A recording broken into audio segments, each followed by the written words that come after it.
princesa Isabel é uma figura conhecida no período monárquico, que é o responsável por decretar a abolição da escravatura no Brasil. Ela foi casada com o francês Conde d'Eu.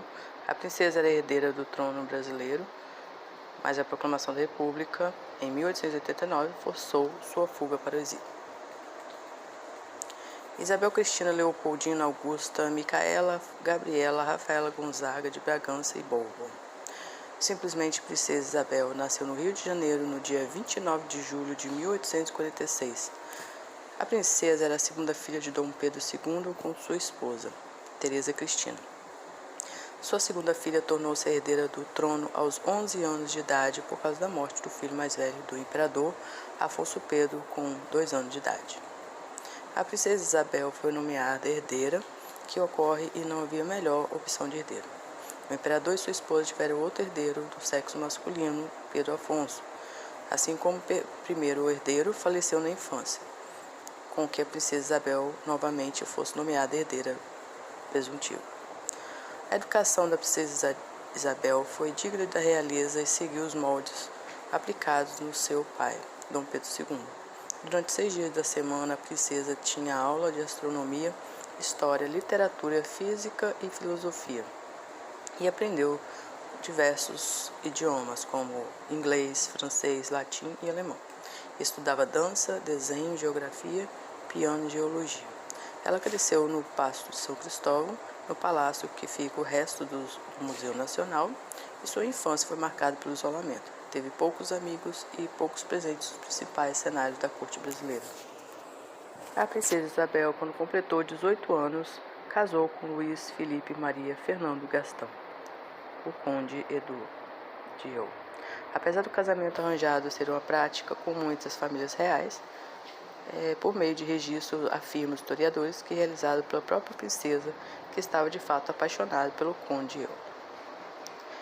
O casamento de Conde d'Eu nasceu 4 filhos: Luísa Vitória, Pedro, Luiz e Antônio.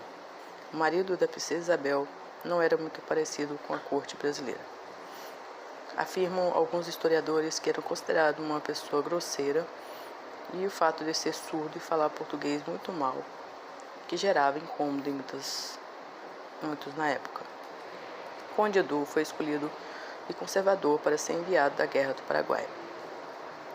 Apesar da princesa Isabel ser herdeira e ter recebido uma ótima educação, nunca teve muito interesse pela política. Os historiadores afirmam que a princesa tem preferência pelo trabalho doméstico e não gostava de envolver em política. A princesa Isabel assumiu o comando do Brasil em 3 ocasiões. A herdeira do trono brasileiro teve a responsabilidade de assumir o comando do país quando o imperador estivesse ausente. Em 1871, a princesa assumiu o comando do Brasil. Durante a regência foi aprovada a lei do ventre livre. Em 1876 e 77, a princesa teve que lidar com os confrontos existentes entre maçom e católico. Em 1888, assumiu o poder enquanto seu pai tratava de problemas da saúde na Europa. Na sua regência foi aprovada a Lei Áurea. A princesa Isabel foi exaltada como grande humanista, assinada a lei que acabou com a escravidão no Brasil. Uma atribuição à princesa que vem sendo abertamente questionada e aponta o limite de atuação da princesa. A abolição não foi resultado de benevolência, mas de processo de luta de abolicionistas escravos na década de 1880. A princesa teve o mérito de assinar o documento. Muito provavelmente Dom Pedro II jamais teria coragem de assinar, por conta das reações que isso ia causar durante a elite econômica que sustentava no poder. Em 15 de novembro de 1889, aconteceu no Brasil a proclamação da República. A família real foi expulsa do Brasil, a princesa Isabel partiu com seu marido para o exílio na França e a implantação da República foi resultado da perda de apoio político monárquico. O enfraquecimento da monarquia aconteceu pelo fato de que a princesa não era uma figura muito popular de suceder o trono brasileiro. A impopularidade de seu marido agravou a situação, tornando ambos suscetíveis à conspiração. A proclamação da República foi o golpe conspirado pelos militares. A princesa Isabel faleceu em 14 de novembro de 1921, com a idade de 75 anos, e ela morreu no exílio e nunca retornou ao Brasil depois de 1889. Em 1920, a expulsão da família real foi revogada. Por motivo de saúde, a princesa não pôde retornar. Seu corpo está enterrado em Petrópolis, no Rio de Janeiro. O que foi a Lei Áurea? A Lei Áurea foi assinada pela princesa Isabel em maio de 1888, que marcou o fim da escravidão, sendo o Brasil o último país independente a findar esse sistema. Um dos problemas que tornou da abolição é que foi apresentado para o Estado monárquico como um presente e não como uma conquista.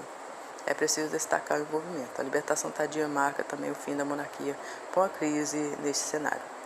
A assinatura da lei, sendo considerada um ato popular do Império, não agradou grupo importante do cenário político, os proprietários rurais. A situação da escravidão era mesmo insustentável e o Estado precisava antecipar. A Lei Áurea marca um contexto político de pressões para o fim da escravidão, após quase 4 séculos após o descobrimento. O Brasil passou a ser um país sem escravos, fruto da luta política e social. A Lei Áurea foi resultado de mobilização dos escravos, uma organização de fugas e refugiados em quilombos, uma mobilização de grupos abolicionistas que dava apoio aos escravos que fugiam, uma mobilização política que concretizou a aprovação da lei. A partir dessa data da abolição, a escravidão passou a ser considerada crime e quase 700 mil escravos foram libertados no Brasil. A Lei Áurea garantiu a liberdade para os escravos de maneira imediata. Os donos de escravos não receberam nenhum tipo de indenização. Os libertos agora estavam livres para buscar uma vida melhor. Dom Pedro II é um Pedro de Alcântara, João Carlos, Leopoldo, Salvador, Bibiano, Francisco Xavier de Paula, Leocádio, Miguel, Gabriel, Rafael, Gonzaga é o nome completo de Dom Pedro II, que nasceu no Brasil em 2 de dezembro de 1825.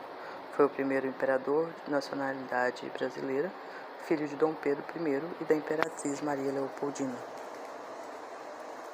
Ele foi o segundo imperador e o último imperador brasileiro, ficando à frente do trono por quase 60 anos. Sua coroação foi antecipada e assumiu o lugar do pai após sua abdicação em 1831, que tinha apenas 5 anos de idade. A maioria que foi antecipada foi o governo e regência trina e una, responsável pela condução do império até Pedro II pudesse assumir o cargo.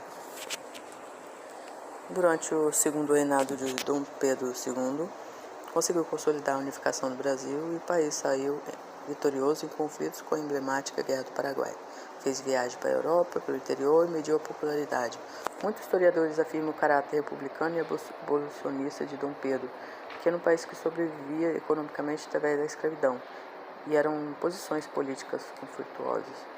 Sua vida amorosa também foi repleta de especulações e casou na década de 1840 com Teresa Cristina.